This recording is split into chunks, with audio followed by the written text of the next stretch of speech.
Hello,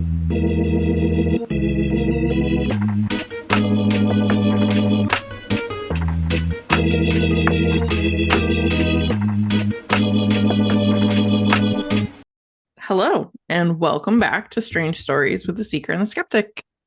Today, our episode is going to focus around voodoo.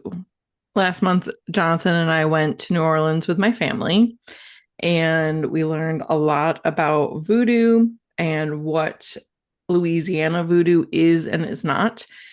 And if you've ever watched something like American Horror Story, the Coven season, you may have a lot of Misconceptions. misconceptions around what voodoo is. And do we love American Horror Story? We do.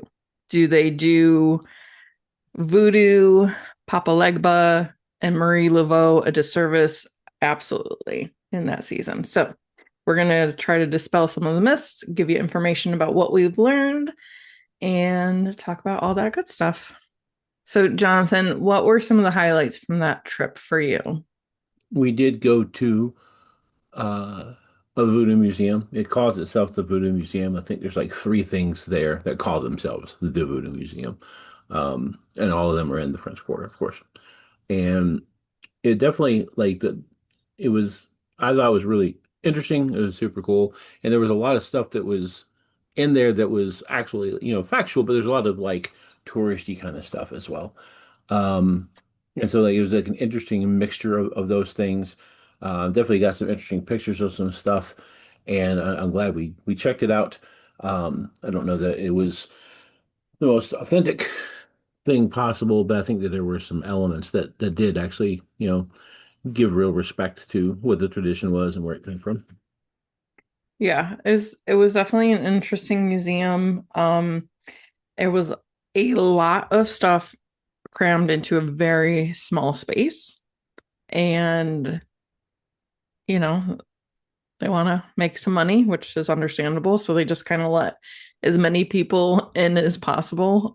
So that was a little difficult because you kind of felt a little trapped in there and or like not able to really like take time to absorb what you were seeing.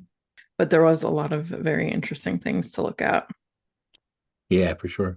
Yeah, I doubt that we were. I doubt that they were not breaking the fire code for the number of people in that particular space. I think they were going for the bigger on the inside kind of vibe there. Yeah. We also did a ghost tour, which you have to do when you're in New Orleans. I mean, that city is just filled with so many good ghost stories. And that was really a highlight for me on our trip and learned some things about voodoo and Marie Laveau that I had not heard before. I've been to New Orleans before this, so this was not my first trip there, but every time I go, I learn something new. So that was really fun and interesting. So kind of the two larger things that we were thinking about talking about for this are, the things that voodoo actually is and kind of isn't, and then a little bit about the actuality of who Marie Laveau was and what she actually accomplished. So as far as what voodoo is, it is a monotheistic West African religious tradition that has existed for hundreds and hundreds of years. When white people started stealing people from West Africa, a lot of them brought over that religion to places like Haiti and other localities that were, in this context, the localities mostly that were under French control. In the 1600s and 1700s, to exist in a French colony, you had to be a Catholic. It was the law. That led to a lot of mass baptisms of thousands of people who were enslaved. Over time, people started to meld their own beliefs into the Catholicism of their oppressors so they could keep their traditions alive. And really, the colonizers not paying a lot of attention to what their people were doing, as long as it kind of looked like something that they thought was religious, it was kind of good enough for them, as far as I'm able to tell from things I've read and things I've heard. And so you get this blend of this traditional religion and Catholicism. You start seeing ancestral spirits being referred to by the names of Catholic saints and, biblical characters, things like that. So the actual, like one of the big consequences is that the belief in these saints and in magical things that saints were supposed to be able to do kind of got folded in to this kind of ancestral veneration religion. What most people think of, what most people think they know about voodoo is propaganda.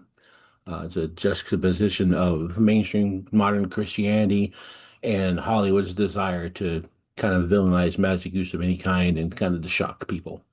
So, even though, big church and Hollywood don't agree on very much, but exploitation and othering of religious subcultures, especially when those subcultures are black or brown, it's one of those things that they do always kind of end up together with.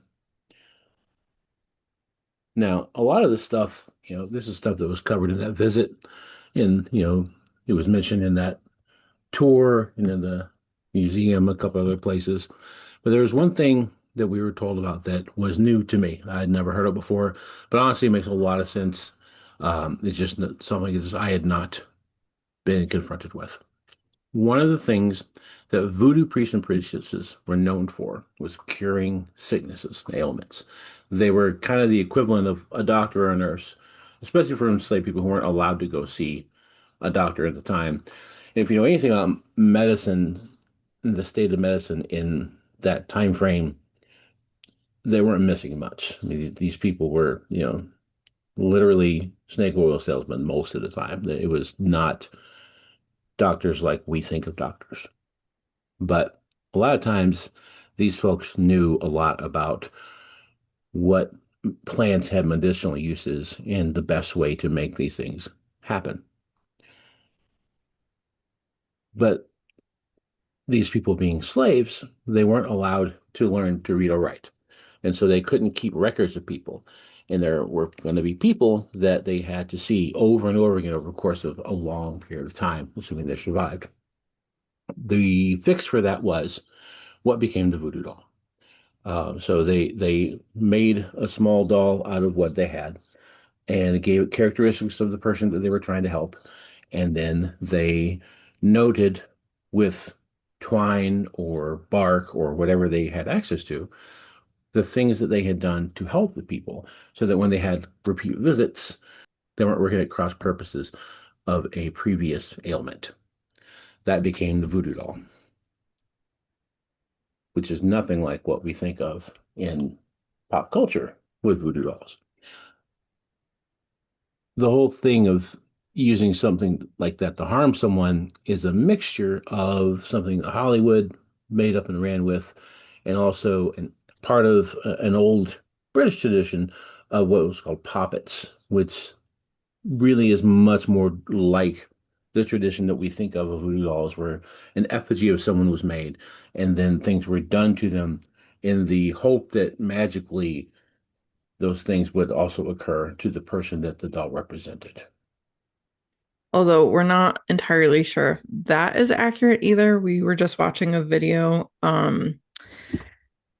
It's called The Try Guys, and the Try Guys tried voodoo. And the voodoo priest was sharing about voodoo dolls and the misconception and that it came from, over in England and poppets and everything like that. But what he said was that poppets actually weren't necessarily meant for hexing and cursing. It was a way of expressing your anger or expressing your feelings, but not towards the actual person. So I don't know. That's something that I would like to look into a little bit more and research a little more thoroughly. So also, if anybody else has more information about the actual history of poppets, I would be very interested to learn that. But yeah, when we were in New Orleans and we found out that voodoo dolls are nothing of what they are portrayed to be in mainstream culture, it was just very eye-opening of like just I mean, I don't know what other word to use other than just racism, and just denigrating an entire culture and religion and making it seem as if it were evil when in fact it is so far from being evil. Like I was saying, we just watched that Try Guys video, and voodoo priest was showing different practices of his religion, and making grease bags, and doing kind of some ceremonial stuff. And it was just very beautiful. It was all very positive. It was all very loving. It is all, for personal empowerment and ancestral veneration, and, you know, leave it to white people to turn that into something evil. Shocking, I know. I know. Which is like, yes, I can understand back in the days when we were enslaving people, but it's just really upsetting and sad that we are, in 2026 now, and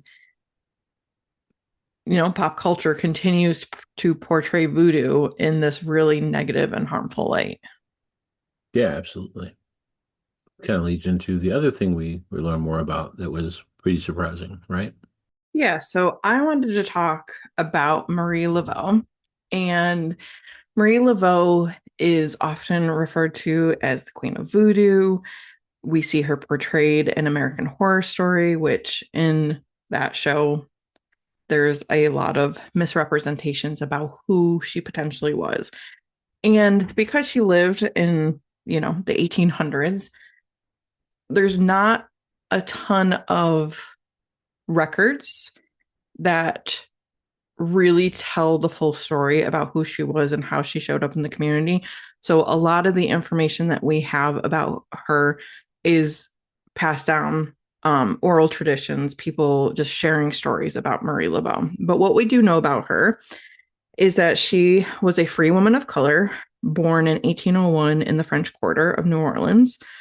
Her mother was a free African woman with also European descent and some Native American ancestry. And her mother was not married at the time, so it's not exactly clear who her father was. Um, there's kind of two possible candidates, and both of them are named Charles Laveau. Both of them spelling Laveau in a little bit different way. So one would have been the son of a white politician from New Orleans, and the other would have been another free man of color. So again, not really sure who exactly her father was, but we do know that Marie Laveau was not enslaved. She was a free woman. And it said that she was devoutly Catholic. She went to church every Sunday and also was a voodoo practitioner. So with her, we kind of see that intersection between the two religions and traditions, and that she did worship in a Catholic church, but also practiced voodoo traditions with, working with herbs, healing people, those types of things. And she became a very prominent community figure. She, was known to help people during the yellow fever epidemic, going to their house, bringing them herbal remedies. She was also said to just help people in the community that were having issues, whether it was, having problems in their marriage, or having problems with their finances, or problems with the law. A lot of people would go to her for advice and for support. She also was an advocate for prisoners, and there were, people who were imprisoned, and she would go and she would pray with them. She would offer them comfort before, they were sentenced to death. She also tried to advocate for like pardons or commutations of sentences. One of the things that we learned while we were in New Orleans on our ghost tour about her is just what made me really fall in love with Marie. And she had a whole bunch of kids. I think some records say, somewhere between like 7 and 15 children from two different marriages. Again, a lot of records were destroyed or not kept, so it's kind of hard to tell what the truth was. But anyways, she had a lot of kids, and needed to bring in some more money for the family. So she started a beauty parlor. And she had a lot of rich clients that would come to her and, kind of similar to what happens in a beauty parlor today. Back then, these women would gossip and they would share things about other women in their circle. And, did you hear that so and so's husband is cheating on her with so and so or whatever? Those types of things. And so she took in all of that information and started kind of like presenting herself as psychic and, the queen of voodoo in New Orleans, and would use that information with these women of like, I was told this by spirit or God or whatever, and to convince them that she was psychic.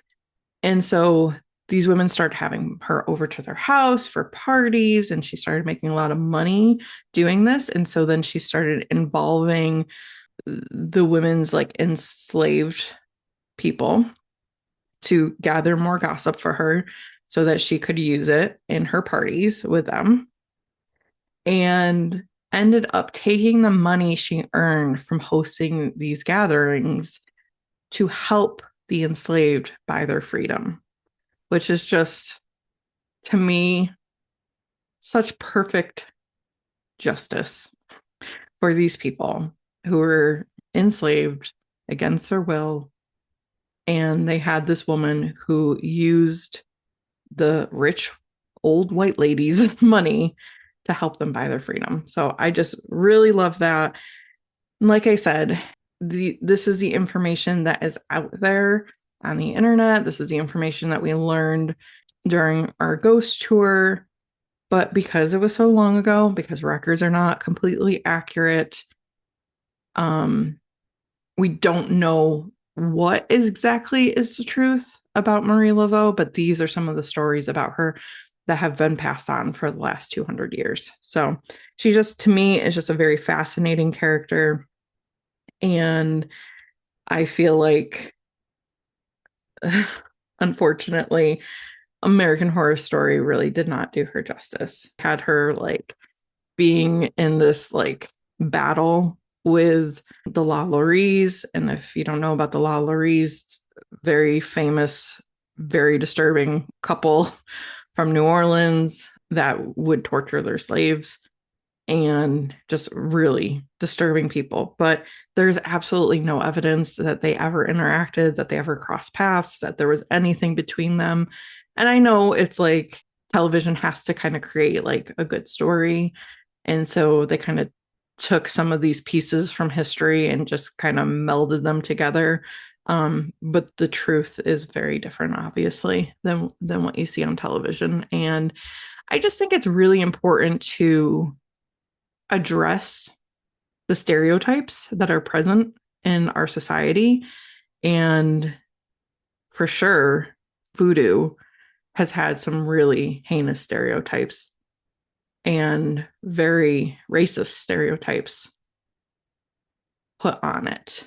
And so I just think it's important that we dive deeper than the surface level and what Hollywood tells us is the truth, or what people of privilege say is the truth, and really investigate whether or not those things are true. I've have never come across anything that says that people in voodoo are out there trying to cause harm, sacrificing babies, drinking the blood of, children. None of that is real. None of that is true. Everything that I have learned from spending time in New Orleans and just kind of doing some of my own research, it is a very beautiful and loving religion. And I think we have a responsibility to really get to the root of what is true and what is propaganda.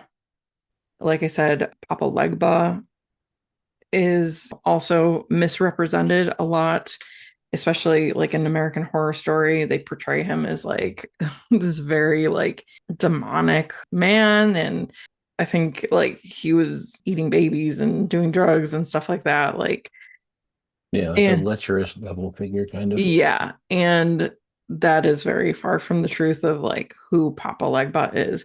He is a spiritual guardian of the crossroads. That video that we watched from Try Guys, the voodoo priest was saying that he is like the protector of children. So he's just very loving and kind spirit. And of course, white people have to portray him as something dark and evil and negative. And that's just very far from the truth.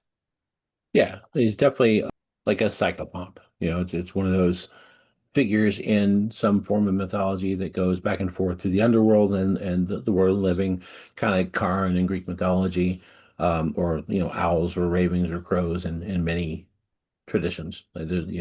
Most traditions have some kind of psychopomp within their, if they have a tradition of an afterlife, Mm-hmm. some sort of psychopompic being.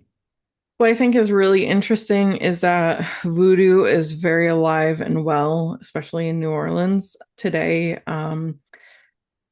One of the places where a lot of rituals and celebrations were done was in Congo Square, which is right next to Armstrong Park in New Orleans, kind of like right outside of the French Quarter. And people still on Sundays go there for ritual and community and gatherings. So it's very alive and well. And that's one of the interesting things in New Orleans on Sundays. The slaves were allowed a day of worship. Um, again, the white people believe that they were worshiping, their Catholic God and saints and whatnot, but this was their day to come together and gather and be able to celebrate their religion in their way, although in somewhat a covert way, because they could not be completely public with their actual beliefs and rituals. So yeah, New Orleans was a lot of fun learning more about voodoo and Marie Laveau and Papa Legba. It was very interesting, and I'm just very grateful to the people in New Orleans who have taken the time to study the true history of these things and are out there sharing this information with people to dispel a lot of harmful stereotypes and misconceptions about what voodoo is and the history of some of these figures. So, we wanted to make this episode today to just do our part in more accurately portraying this very beautiful and peaceful religion. All right, folks, thanks for listening to another episode. We definitely are going to be going back and forth with some, back to interviews and then, topics that interest us that we feel like we can say interesting things about. We're going to do episodes like this as well. So we're kind of going to, scatter them throughout the podcast, just checking out the ability to do maybe some different formats and some different ideas and stuff. So this is the first kind of dive into something. And since we just recently had that trip, we felt like this was a good place to start with it. We got some more stuff recorded, got some more interviews coming out soon. And, once again, thanks for listening. And if you got a strange story or belief or experience or something you want to talk to somebody about, hit us up. Contact information's on the description. Love to have you on the show. Bye. Bye.